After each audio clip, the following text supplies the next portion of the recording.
वळूया पुढल्या महत्त्वाच्या बातमीकडे। बातमी अर्थातच मोर्चा संदर्भातली आहे।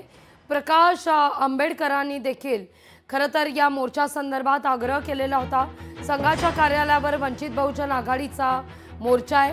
परवानगी नाकारून देखील वंचित बहुजन आघाडी मोर्चावर ठाम असताना दिसतेय। पदाधिकाऱ्यांविरोधात आता गुन्हा देखील दाखल करण्यात येतोय। पदाधिकाऱ्यांविरोधातले गुन्हे मागे घ्या अशी मागणी आता जोर धरतीये। या सगळ्या संदर्भात आंदोलकांशी संवाद साधले आपले प्रतिनिधी सचिन बडे यांनी। बहुजन आघाडीचा मोर्चा काही वेळात सुरू होतोय, यासाठी राज्यभरामधून वंचितचे कार्यकर्ते पदाधिकारी जमा व्हायला सुरुवात झाली आहे। आपण या ठिकाणी पाहत असाल तर या ठिकाणी पदाधिकाऱ्यांची कार्यकर्त्यांची संख्या देखील पाहायला मिळते आणि राष्ट्रीय स्वयंसेवक संघावर बंदी घालण्यात यावी ही मागणी जी आहे हे कार्यकर्ते घेऊन या ठिकाणी आलेले आहेत। हातामध्ये तिरंगा ध्वज आहे तर दुसरीकडे हे बंदीची मागणी करतायत। आपण पाहताय जोरदार घोषणाबाजी देखील केली जाते। वंचित बहुजन आघाडीचे पदाधिकारी राज्यभरातून या ठिकाणी पोहोचलेले आहेत। त्यांना विचारूयात, काय तुमची भावना आहे, काय सांगाल? मनुवादी सरकार आहे, नॉन रजिस्ट्रेशन संघटना आहे, मनमानी कारभार चालू आहे। आमचं सरळ मत आहे की ही संघटना बॅन करावं या सरकारने। सरकार बॅन करणार नाही कारण हे सरकारच मनुवादी आहे, तर आम्ही याचा तीव्र शब्दात निषेध करतो। राष्ट्रीय स्वयंसेवक संघावर बंदी आणण्यात यावी ही मागणी केली जाते। मोठी ताकद जी आहे तुमच्या ठिकाणी पाहायला मिळते, काय सांगाल?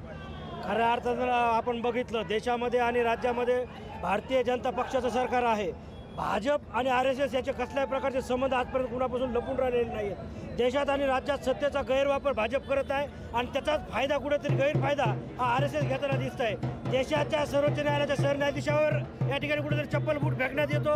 सोमनाथ सोरवेचं प्रकरण असेल, त्याबरोबर आपण जर बघितलं मालेगाव बॉम्बस्फोट असेल किंवा महात्मा गांधीची हत्या असेल, त्याबरोबर गोधरा हत्याकांड असेल, अशा देशामध्ये अनेक प्रकारच्या घटनांमध्ये RSSचा हात आहे आणि अशा पद्धतीच्या या RSS संघटनेवरती सरकारनेच बॅन आणलं पाहिजे, ही सरकारची जबाबदारी आहे। बंदी आणण्याची मागणी केली जाते, काय तुमची भूमिका आणि भावना? RSS वर बंदी आलीच पाहिजे, कारण की गेल्या जे बाबासाहेब आंबेडकरांपासून या विचारधाराची लढा चालूच आहे।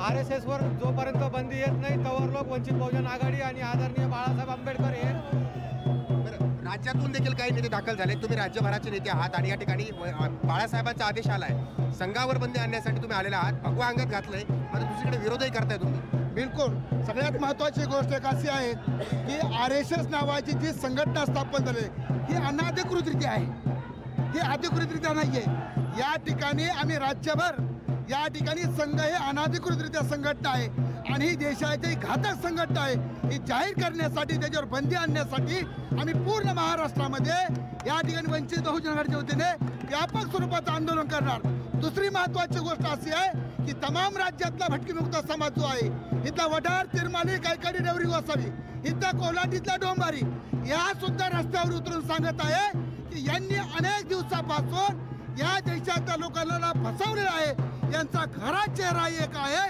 आणि दाखवतात येते ही देशद्रोही म्हणून जाहीर करण्यासाठी आम्ही राज्यभर व्यापक स्वरूपाचं आंदोलन सुरू केलं असं बोललं जातं। तर दुसरीकडे आपण पाहताय राष्ट्रीय स्वयंसेवक संघावर बंदी आणण्यात यावी ही मागणी जोर धरते, तर दुसरीकडे वंचितनं पूर्ण ताकदीनं बंदी आणण्यासाठी या ठिकाणी मोर्चा सुरू केला आहे। लोकशाही मराठी ऐका, पहा, जागरूक रहा।